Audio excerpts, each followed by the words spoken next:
खुलुमबाय लोगोफोर नोंथांमोन साफ्रोमखौबो आंनि गोदान नैबे एनिथिं एनके इउट्यूब चेनेलाव बरायबाय।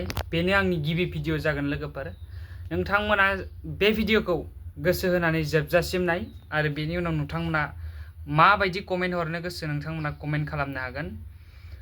स' दिनै आं नोंथांमोननिफ्राय हेल्प बिनो गोनां जादों, थामहिनबा सापर्ट बिनो गोनां जादों बा सापर्टनि जोबोर गोनांथि जादों।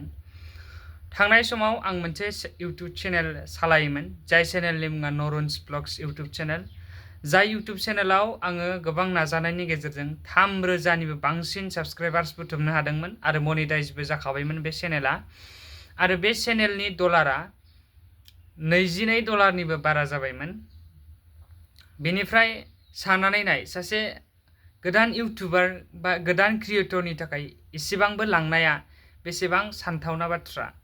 स' बेनिखायनो बे चेनेला थांनाय मोनाबिलियाव मा जाना थाखो आंबो मिथिख'वासै। थ' थांनाय मोनाबिलियाव आंनाव नेट पेक गैलामोन, जायनि थाखाय आं मैया बेलासिनिफ्रायनो मबाइलाव नेटजों खामानि जानाय जेबो रोखोमनि आं खामानि मावनो हायाखैमोन, थामहिनबा आं इउट्यूब स्टुडिअ'बो नायाखैमोन। बेनिखायनो आं जेब्ला फुङाव सिखारनानै नायो इउट्यूब स्टुडिअ'नि कन्डिशना माबायदि जानानै दं, थामहिनबा दिनै आं माबायदि भिडिअ आपल'ड होनो हागोन बेखौ आं जेब्ला साननानै जेब्ला इउट्यूब स्टुडिअ'खौ नायो, अब्ला नुबायखि आंनि इउट्यूब स्टुडिअ' सिङाव डलारा गोमोरजोबनानै दङ।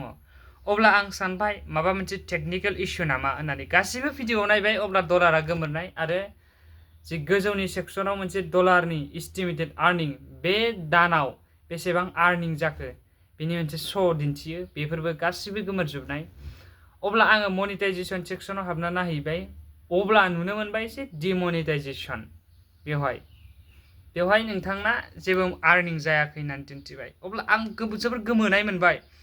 बेनिफ्राय इउट्यूब स्टुडिअ'नि सिङावनो मोनसे नटिफिकेसननि सिम्बल थानाय मोनसे नटिफिकेसन फैग्रा दङ। बेवहाय आं नटिफिकेसनाव नायबाय, बेवहायबो मोनसे नटिफिकेसन फैना दंफायो जे नोंथांनि इउट्यूब चेनेलखौ सासपेन्ड खालामनाय जाबाय आर्निंनिफ्राय, थामहिनबा मनिटाइजेसननिफ्राय नोंथांनि इउट्यूब चेनेलखौ डिमनिटाइजेसन खालामनाय जाबाय। आं हरखाबनो नायहैबाय मेलावबो नुनो मोनबाय जे डिमनिटाइजेसन खालामनाय जाबाय। नाथाय आंनि इउट्यूब चेनेलाव जेबो रोखोमनि स्ट्राइक, जेबो रोखोमनि कपिराइट स्ट्राइक बा कपिराइटबो जेबो रोखोमनि गैयामोन आरो आं दोनखायाबो, बेफोरबायदि फैखायाखैनो। अब्ला माबोरै मोनसेबो कपिराइट नाङाखै, आंनाव कपिराइट स्ट्राइक नाङाखै, डाइरेक्टलि माबोरै इउट्यूब चेनेला डिमनिटाइजेसन जाखो बेखौ आं मिथिस्लाबाखिसै। बेनिखायनो नैबे एनिथिं एनके इउट्यूब चेनेलखौ आं गोदानै क्रिएट खालामबाय। स' बेयो जिमेल दंखायोमोन। नोंथांमोना साननो हागौ जे इउट्यूब चेनेलनि सिङाव हाबहैयोब्लाथाय, एबाउटआव हाबहैयोब्लाथाय नोंथांमोना क्रिएटखौ माने बे जिमेलखौ क्रिएट खालामनायनि डेटखौ नुनो मोनगोन। नाथाय बे जिमेलखौ क्रिएट खालामदोंमोनब्लाबो आं बेखौ चेनेल क्रिएट खालामाखैमोन, थामहिनबा आं जेबो रोखोमनि भिडिअ आपल'ड होआखैमोन। बेनो बे चेनेलनि गिबि। आरो आं बयखौबो रिकुवेस्ट खालामगोन, जोंनि साफ्रोमबो बर' रायजो राजा, साफ्रोमबो अनसायगिरि बिथांमोनखौ, जाहाथे आंनि बे गोदान इउट्यूब चेनेलखौ साबस्क्राइब, लाइक, शेयार आरो कमेन्ट खालामनानै होयो आरो बयनिसिमबो सहैहोयो। नोंथांमोननि सापर्ट, नोंथांमोननि जि थुलुंगानाय मोनाब्लाथाय जों साफ्रोमबो रावबो सुबुङा दावखोनो हाया।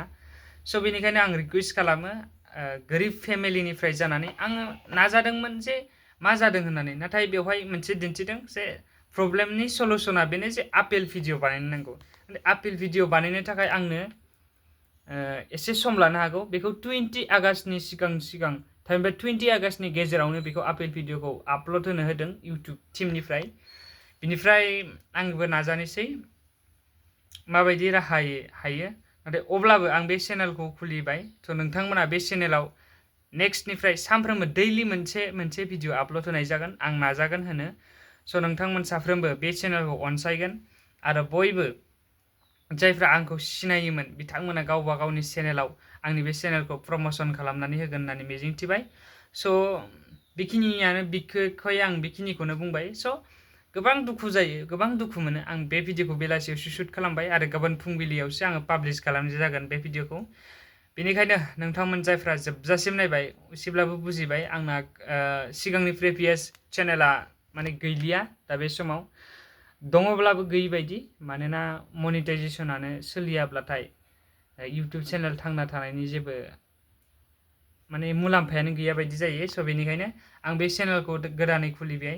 नोंथांमोना बे चेनेलखौ अनसायगोन आरो गासैखौबो आं रिकुवेस्ट खालामगोन बै चेनेलाव आं रिकुवेस्ट खालामलामोन जे साबस्क्राइब खालाम होननानै नोंथांमोना निस्सय जेखौबो खालामाब्लाबो अन्नानै साबस्क्राइब खिनिखौ खालामनानै होलांथार स' बेखिनिखौनो आं रिकुवेस्ट खालामहरबाय गोसो गोरबोनिफ्राय आरो नोंथांमोन साफ्रोमबो मोजां सुबुं बा नोंथांमोना बयबो मददगिरि बा मदद होखागोन बेखौ आं मिजिंथिदों स' बयबो अन्नानै साबस्क्राइब खालामनानै होलांलायब्लानो जाबाय जाहाथे फैबाय थानाय समाव फैबाय थानाय बुब्लियाव आं भिडिअ बानायनो थुलुंगाखांनाय मोनो आरो आंनि इउटुब चेनेला थांनानै थायो जै बर' हारिनि जै गोदान गोदान भिडिअ मोनबाय थानो थाखाय चेनेलखौ साबस्क्राइब खालामथार आरो आं जावले जावले बुंबाय थागोन चेनेलखौ साबस्क्राइब खालामनानै होलांथार अके गोजोन्थों रायजोफोर गाबोन बा नेक्स्ट भिडिअआव थाबैनो लोगो मोनगोन